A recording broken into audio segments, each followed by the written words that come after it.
Workforce Coalition. So please welcome Don Winsett.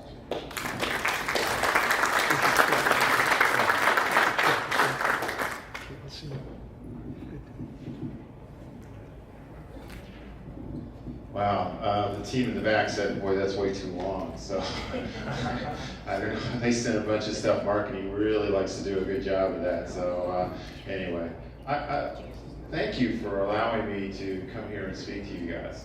I wanted to thank Marilyn and Catherine. They have been very supportive of us. And they also said, hey, could you come and speak to our association? We know that you go to a lot of association meetings and maybe give some insight on where things are going and what we're trying to do. So this is not going to be a Davey infomercial. This is going to be how I view the world. I happen to be very passionate about this industry. It's something that I really feel very strongly about. I've been involved pretty heavily for the last decade, and I've seen a lot of changes, just like all of you, over the last 10 years. About where this industry is going, and hopefully I can give you a little bit of insight on how I see things and about associations. I've been very fortunate to be able to travel around the country and see a lot of associations. I'm probably a member of about 16 different associations around the United States. Regional, small, big, large, we'll go over a little bit of that. But everybody has the same theme, but there are differences about how they go about doing certain things, and hopefully I'll just be able to bring a few of those ideas to you guys that maybe you could take a look at. Because the importance about these association meetings and these conferences is, can you get an idea? Can you get something that you can take back that might be able to help you with your business and what you're trying to do? And that's what we try to do, that's what I'm trying to do. And just a little brief history about Davey. Like I said, it's not going to be a lot. I just want you to know a little bit about it. Davey is a 138-year-old company. We're out of Kent, Ohio. And their very first account that we took care of, John Davey, which our founder, was Standing Rock Cemetery in Kent, Ohio, which is directly across the street from our corporate office, and we still take care of it today. So if you stop and think about it, we've been involved with this industry. It's in our DNA. It's something that we do. We probably have touched over, I would say, 5,000 cemeteries over the course of the 138 years.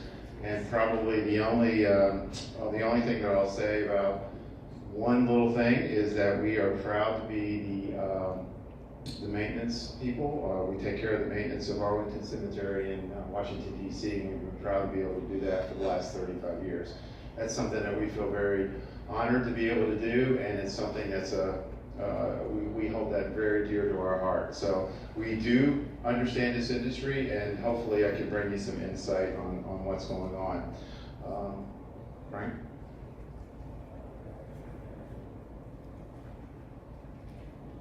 Will it switch? No. Okay. What I'm going to talk about today is just some of the things that I've seen, some of the things that are being talked about across the United States, and what I call kind of the state of the industry. When I was doing some research on put this talk together, I was pretty amazed at some of the things. You think you know it until you really start to look at the numbers, and numbers are very important. I don't know if everybody knows this, but I tell you, I was shocked when I looked at this. The death care industry is a $20 billion industry. I don't know who knew that. I mean, maybe that's something that I just wasn't aware of. I knew it was big, but I didn't realize it was a $20 billion industry. And it's growing on an average of 6.6% per year. That's an amazing growth. To start to multiply that out, that's a tremendous amount of growth that's going to happen, and it's not going to stop. The reason why that's not going to stop, as we all know, we're looking at the baby boomer generation and what effect is that having on this industry. Right now, 10,000 people a day are turning 65. That's a pretty astounding number. What's going to happen to that is that by the year 2030, the baby boomers are all going to be 65 years old. What does that mean? I mean, it's pretty obvious what that means. That means that the healthcare industry is being affected. I mean, the baby boomers affected the industries all the way throughout the life of the whole baby boomer generation. And some of this stuff might be repetitive, but some of this stuff I think is always good to be aware of. Is the fact that we're looking at healthcare, it's affecting healthcare, it's affecting long-term healthcare, and obviously it's going to affect the death care industry. And where's it going to go? So it's not going to stop. It's definitely going to be building, and we need to be able to be aware of that and where it's going to build to. So the next thing we're talking about is the millennial effect.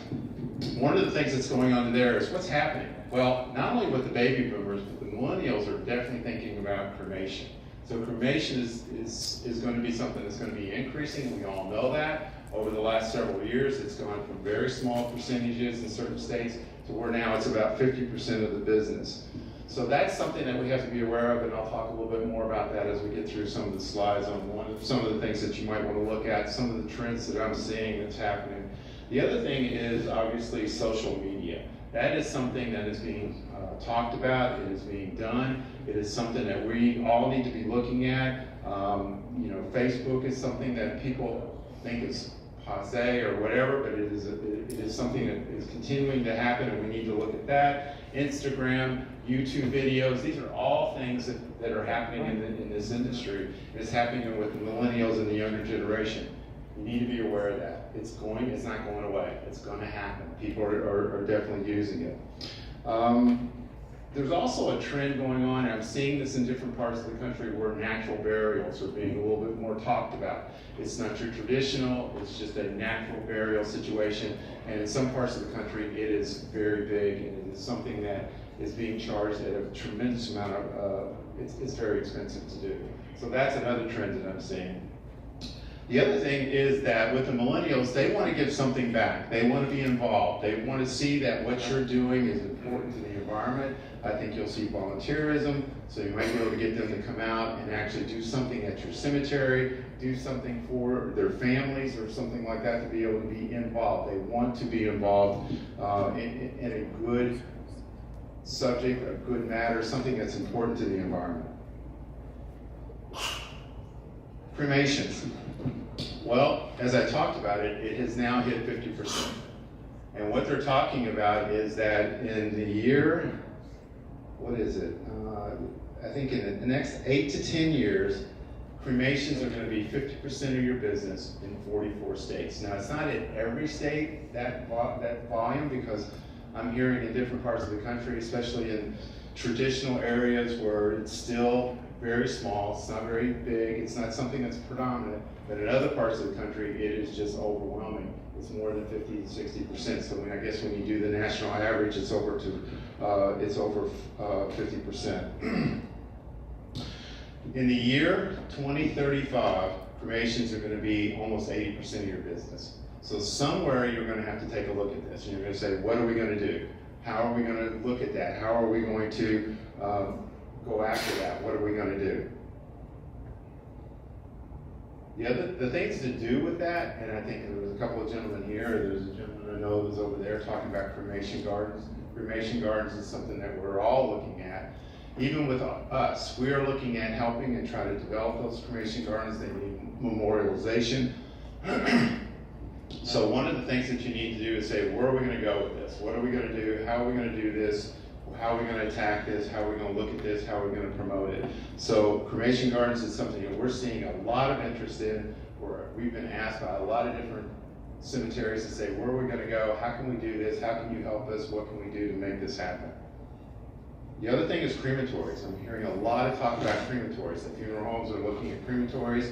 I know there are some states where you can't have a funeral home and cemeteries that are together as combinations, but the ones that are, they're looking at crematories, they're building, they're putting money into that, and they're looking at that happening because they see the trend that is happening.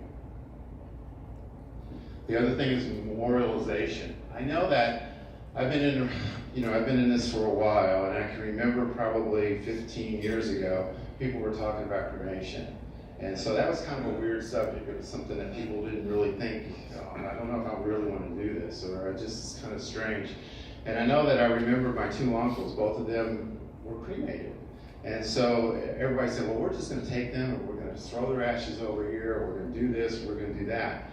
And then as about 5 years later, we started to think about, boy, there's no memorialization going on. There's nothing happening. How are we going to remember Uncle Elvis or Uncle Joe or Uncle Bob or whatever, or my father?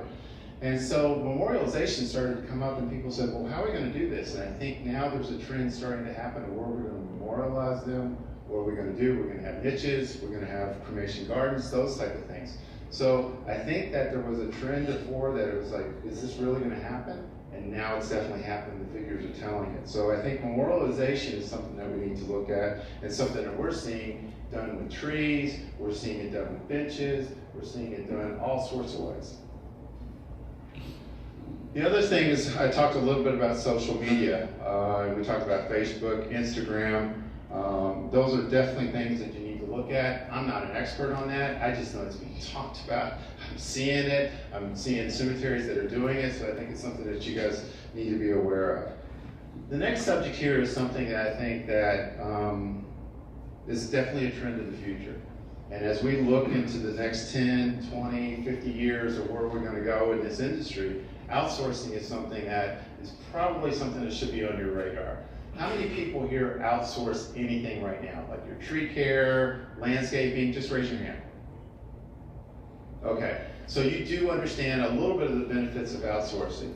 Outsourcing is something that, because of the specific needs for workforce, that is something that's going to happen. And as we've talked to more and more cemeteries across the United States, they're there for a particular reason. That's for the care of the people that come there and take care of the services. Landscaping, tree care, cleaning, those type of things are usually a secondary item. And if something happens, or they need to take care of a service, or they need to do an interment, that seems to get pushed by the way. And also the fact that there is a competition for labor. As I spoke about it just a few minutes ago, you're looking at, not only is your industry, service industry, looking for people, but every other service industry is looking for people too. As the baby boomers get older, we're losing a certain amount of workforce, and it's not being replaced. And obviously with what's going on with immigration and what's going on with some of the H-2B workers, and H-2B workers is immigration workers that come in, there's not enough workforce that's going to be around there, or there's not enough people being talked about to be in the workforce. So outsourcing is something that's going to be a little bit more specific. It's going to be industry related. So somebody like us is going to be looking at people and trying to train people to bring them in to do what we do best. And you guys looking at trying to do your own people to train them, it's going to be more and more difficult to be able to do that. So outsourcing is something you're going to need to be looking at as you go into the future. And then, like I said, I was looking at some of the figures and some of the information that I was getting.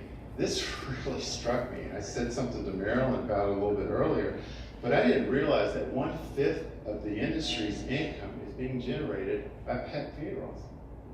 That just boggles my mind. I had no idea that people were doing that much with their pets. I mean, obviously, there has to be something done, but it's just unbelievable. And I have a little theory on that I'll talk about.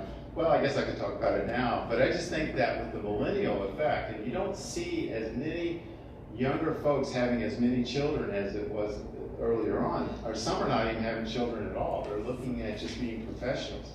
So pets seem to be a very dominant part of their life. And of course, as we get older, pets are very important to us. So I'm just telling you, that was a shock to me to see that 1/5 of the revenue generated was through pets.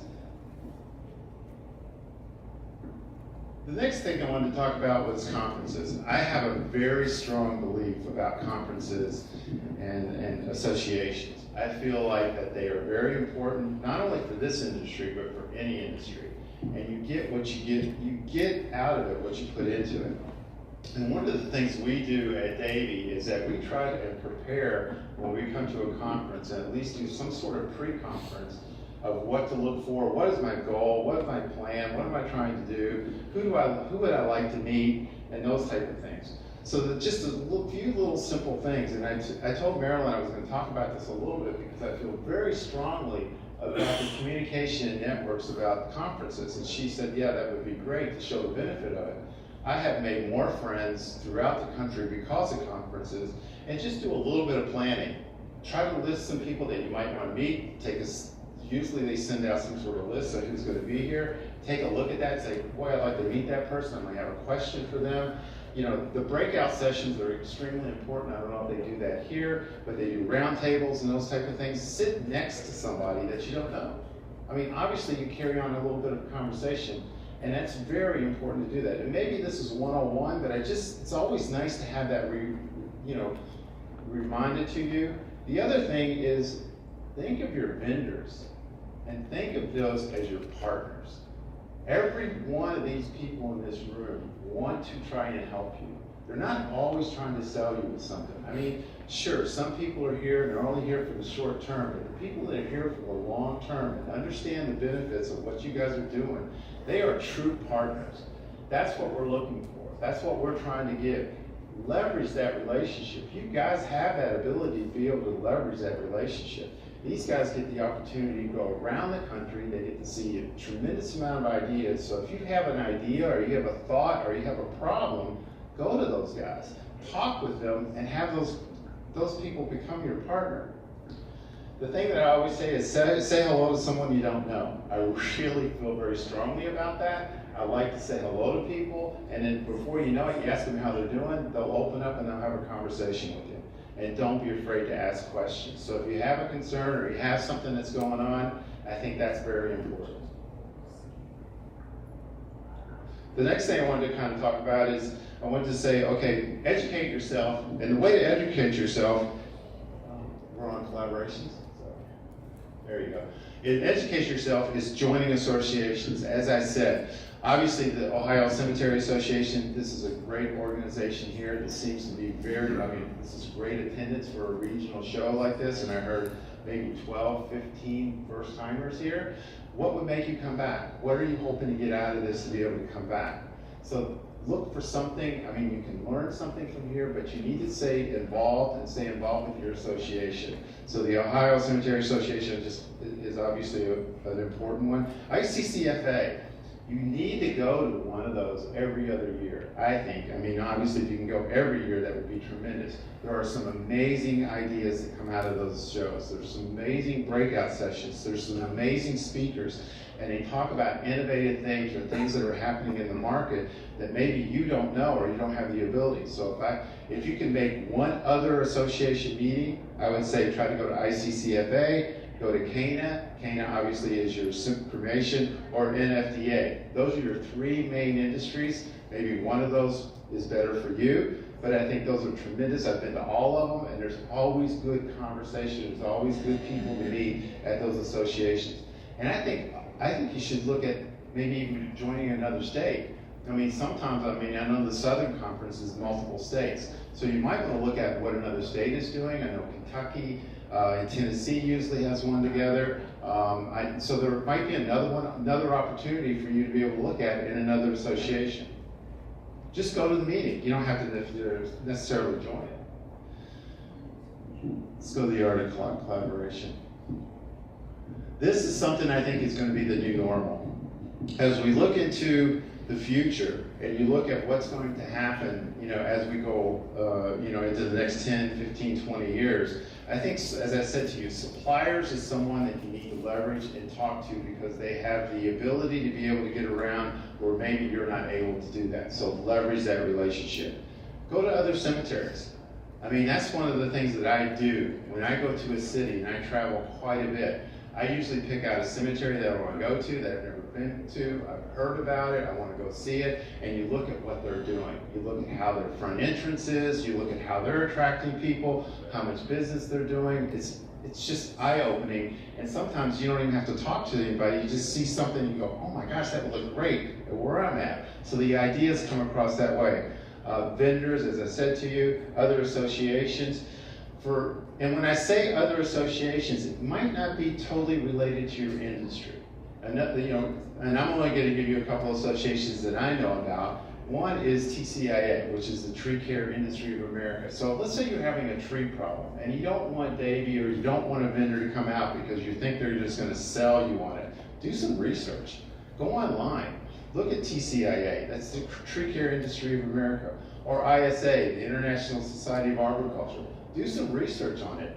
Look and see what they're talking about, and then maybe reach out and you educate yourself a little bit. I put another one up here, and it's just because I really feel like that this is an organization that it's called Student Conservation Association. I am very fortunate, I think Marilyn, you said it, I was involved in the Sustainable Urban Forest Coalition. That is a coalition of 30 nonprofits around the United States that's related to the green industry in some ways or another.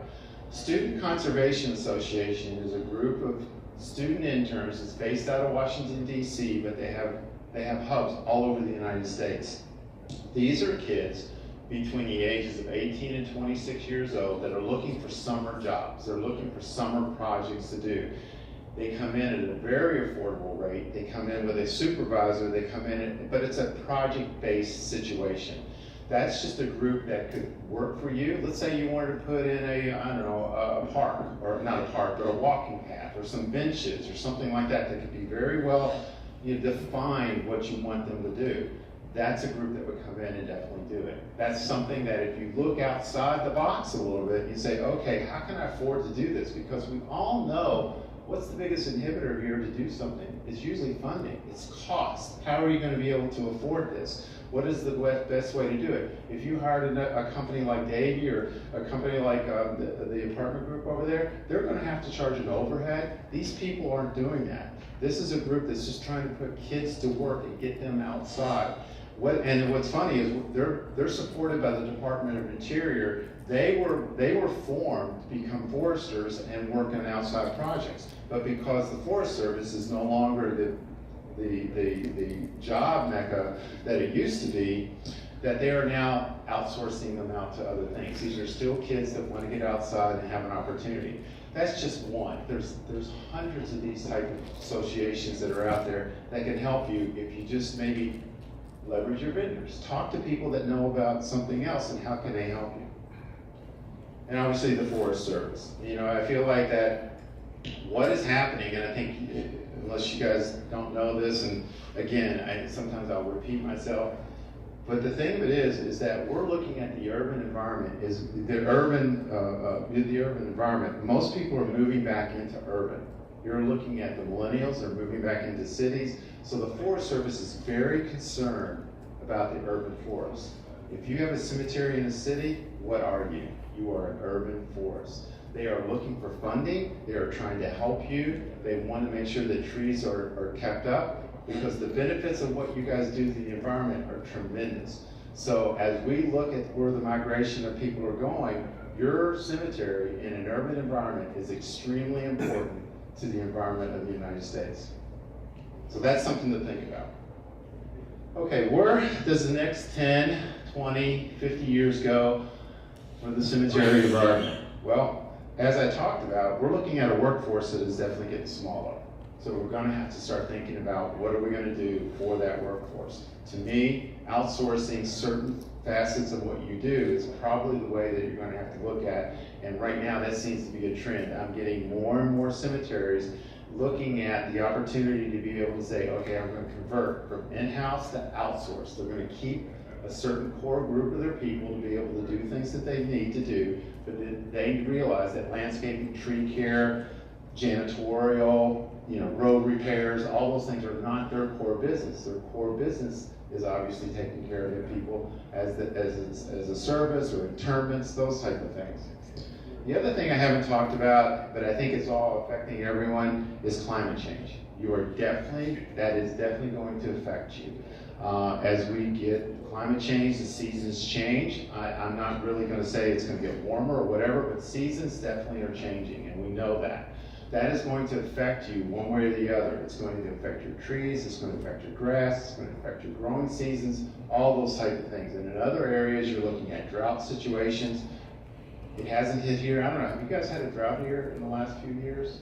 But it's definitely happening in other parts of the country. So will it ever happen here? I don't know. You have the Great Lakes, and your gentleman said here, it's a tremendous body of water, so you're very fortunate that way, but you are going to see a climate change that is going to affect somewhere down the road, at least growing seasons. The population movement, as I talked about, going into more of an urban environment, you're going to see that happen. That's definitely going to affect you. How are you going to plan for that? You're going to have to look at that. The other thing is, how do I get more business? How can I create an opportunity? I think you need to start thinking about, and maybe you do, that your cemeteries are an urban park.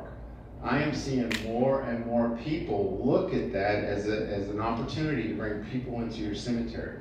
What do? Sometimes they do a 5K race. Sometimes they do walking tours. Sometimes I've seen cemeteries hold dinners outside where they sell tickets and they have people come in. It's a special invite-only dinner to come in and just show off their cemetery. There's a cemetery up in New York called Woodlawn Cemetery, which has a jazz section. And every year they have a jazz festival. And they just do a festival for this where they have the musicians come in and they promote that. What does that do? That promotes opportunities for people to see their cemetery. I've had other cemeteries that are now doing walking tours for students. And what they're doing is they're saying, okay, well, let's start to recognize trees, or let's start to recognize some of the history. There's some amazing history in these cemeteries, that who was buried there, the years, the history, the forefathers of the communities, those type of things. So they're bringing kids in. Where you bring kids in, the parents are going to come. There's just no two ways around it. And you also get that stigma that a cemetery is not someplace to stay away from. I mean, it's a place to go to, it's a place of peaceful. To me, it is obviously a park. The other thing is cremations. I mean, as we start to run out of space and we see more urban people moving into the urban environment, you're going to have space. So cremations are definitely going to be an alternative that people are going to be looking at. How are you planning for that? Are you looking at niches? Are you looking at gardens? What are you doing? The other thing is try something new. When I say that, I'm obviously looking at probably a little bit more in the landscape scheme. But what I'm seeing is that instead of always mowing your grass, always doing something like that, areas that you're never going to put in an interment, you're not going to sell, you might want to turn those into a butterfly garden. You might want to turn those into a natural grass area, something that's beautification, very low maintenance, very low water needs, but it is something that's appealing. So when you drive into the park, you drive into the cemetery, you see this natural area that doesn't look unkept, but it cuts back on your maintenance. And if it cuts back on your maintenance, it's obviously going to save you money on how you're going to be able to, you may be able to do other things with it. So think about that. That's one of the things that we're seeing, that some of these cemeteries that are massive areas, or let's say they got 20 acres that they're not going to look at for the next 20, 30, 40 years, they're turning those into natural areas. So it doesn't look unkept, but it's something that you don't have to cut on a regular basis. So if you don't cut it, it looks horrible, but this way it's at least growing and it's more of in a natural state.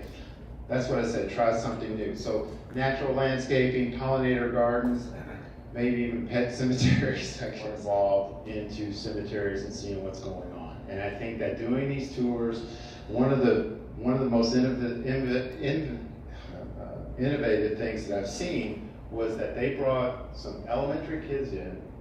They had a little classroom setting, and they wanted them to understand what trees look like. So we brought them in, we started saying, okay, here's what this tree is, here's what this tree is, and this is what this tree is. So they had a little classroom setting. So then we went out and did a tour and said, okay, what tree is that? What tree is that? What tree is that? And the kids, if you turn a light bulb onto one child, that's tremendous, but they felt very comfortable. It was a very comfortable situation.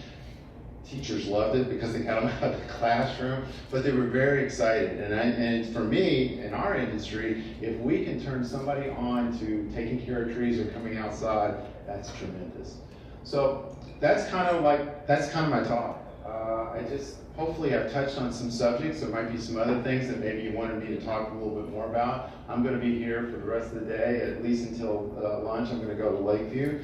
But if you have any other questions, I'm here, and if there is any questions right now, I'm more than happy to take it. So hopefully I didn't go too fast. Hopefully I covered some of the things. I do talk fast. That's just kind of my nature. So any questions? Anything I can help with? Yes, sir. You touched on something very near and dear to my heart, is the unused areas that we have to mow. Right. As I speak, I'm in trouble with my township because it's taller than 8 inches. Right. How do we combat, and I have neighbors adjoining, how do we convince them to combat whatever, that putting in a prairie or putting in a natural area at some point of some type that doesn't need weekly, monthly mowing? That's a great question. What we do is we usually do a plan. We'll show them in our a landscape architect plan, and we say, this is what we're doing, and you get approval on that, and you say, listen, this is what we're gonna do, it's gonna be kept, you're bringing in, and once you start talking about bees and butterflies, they sort of leave you alone, because that's a very nice thing, and they wanna see that happen, especially if it's a buffer between you and the neighborhood. You know, it's very important, because right now I'm looking at a project in Louisville, where they have a whole bunch of neighborhoods, but they're not gonna do anything with that area, so they wanna bring it into a natural area. So we'll go in, we'll talk to the city, we'll explain to them what the needs are, the less irrigation, there's no water that's gonna be used, so there's so many benefits that go along with it. Very rarely do I have anybody say no. So I'm just, you know, that's something you go in, it's a planning situation. You don't just do it, you let them know you're gonna do it. I've got a number of neighbors that are convinced if the grass is shorter than 8 inches, it protects them from ticks and coyotes and things like that. That's where we have to talk to them and say, this is what we're using. We're in natural grass. This is not going to attract these things. But if you attract bees and other little insects, they're going to eat those things. So that's, anything else? Well, listen, it's really been a privilege. I really thank you so much for allowing me to talk to you today about this. And if I can answer anything else, like I said, I'll be here a little bit longer today. Thank you.